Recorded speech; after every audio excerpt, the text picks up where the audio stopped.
Hello Riyan, কিতা খবর? আপনারা ভালো আছেন আর আশা করি সকলেই ভালো আছেন। তো আজকে ছোট্ট একটা ব্লগ শেয়ার করলাম আপনার লগে।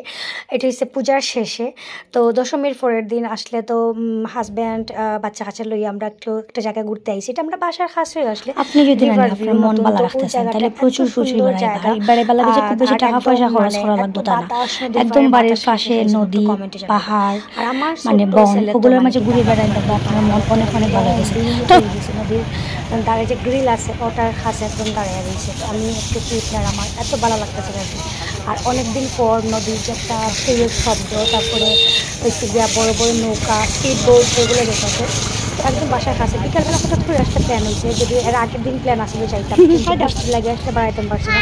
পূজাত কিন্তু বৃষ্টি আসছিল, তো এই যে আমি বড় ছেলে অনেক সুন্দর লাগতেছে আমার দেখে। তাকাও, হাই দাও রিম, তাকাও আমার দিকে।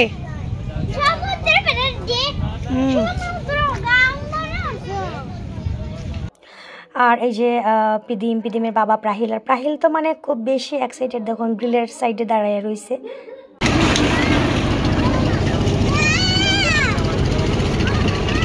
তো এদিকে নদীর পরে এত সুন্দর বাতাস আর এত সুন্দর ভিউ, আশা করি আপনারা দেখতেছেন। তো ভাবলাম একটা ক্লিপ নেই, তো আমি আমার ছেলের ভাবলাম চলো বাবা আমরা হাঁটি। আর ক্যামেরাম্যান তো যথারীতি আমার হাজব্যান্ড ক্যামেরা করতেছে, যদি তাইনের ক্যামেরা করতে ভালো লাগে না। তো যাই হোক, আশা করি একদিন ক্যামেরাম্যান একটা আমারও থাকবো, জাস্ট ফান করলাম আর কি। যাই হোক, আমি অত বড় সেলিব্রিটি না যে আমার ক্যামেরাম্যান থাকবো। তো এই যে নদীর পাড়ের ভিউটা দেখুন কত সুন্দর। রাহিল ইতিমাশা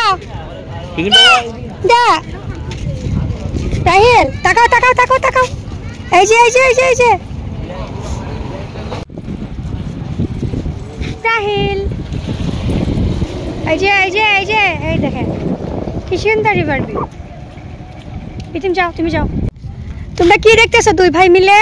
রিভার ভিউ দেখতেছো তোমরা? এই দেখেন পিদিম আর প্রাহিল। পিদিম তো একা একা হেঁটে যাচ্ছে দেখেন রিভারের পাশ দিয়ে। এই যে অনেক সুন্দর রিভার ভিউ কিন্তু, ঠিক আছে।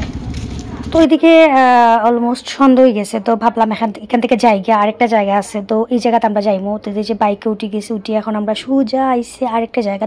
এইটাও রিভার ভিউ, সাইডে রিভার, তারপরে ওই যে এখানে আই লাভ দিরাই লেখা আছে, যেহেতু এটা দিরাই উপজেলা, তো এখানে নতুন একটা জায়গা করা হয়েছে। তো ওই যে বিল আছে এদিকে হাওর, এখানে একটা পার্ক আছে। তো এই পার্কটা আমরা আরেকবার গেছিলাম। তো সন্ধ্যাবেলা আমরা ভাবছি যে কোনো মানুষ হইতো না, কিন্তু এত মানুষ দেখুন ছায়া, প্রচুর মানুষ। আমার হাজব্যান্ডও কইতেছে যেহেতু সন্ধ্যা হয়ে গেছে আসলে কোনো মানুষ হইতো না, কিন্তু প্রচুর মানুষ, মানে মহিলারা আছে, ছেলেরাও আছে, অনেকটাই আছে। তোমরা এখানে দাঁড়াইয়া ছবি টবি তুললাম আর কি আই লাভ দিরাই ওই জায়গাটার মাঝে। আর ভিউটা কিন্তু অনেক অনেক সুন্দর, মনটা আসলে একদম ভালোই যায়। এত বাতাস, ঠান্ডা বাতাস, বুঝছি নদীর পাড়ে তো ঠান্ডা বাতাস থাকবো, এটাই স্বাভাবিক। আর এদিকে তারা বাপ্পতি মিলে এখানে ফুচকা খাইতেছে, আর ফুচকা এখানে অলওয়েজ বিক্রি হইতেছে, দুইটা দোকান আছে। তো আমি খাইছি না, তারা খাইছে ফুচকা। যে নদীর পাড়ে বাতাস বইয়া বইয়া তারা ফুচকা খাওয়ার বাবার ছেলে, আর আমি তারা একটা ভিডিও করতেছি আর কি। আর দেখুন আপনারা ওই যে ভিডিও দেখলে বুঝতে পারবো একদম, মানে এখন কিন্তু মোটামুটি সন্ধ্যা হইয়া মানে রাত হয়ে গেছে। ভাবলাম এখন আর বেশি লেট করতাম না, বাসার যাই মুগি। তো এই যে ফুচকা টুচকা খাওয়া তারা শেষ, আমরাও বাসা তাইমো আর কি। সন্ধ্যাবেলা আর বাসা তাইতে একটু পরে আরও লেট হয়ে যাবো। তো যাই হোক, সবাই ভালো থাকবা, সুস্থ থাকবা, দেখাবো আপনার লগে নেক্সট কোনো ব্লগও। টাটা সবাই রে।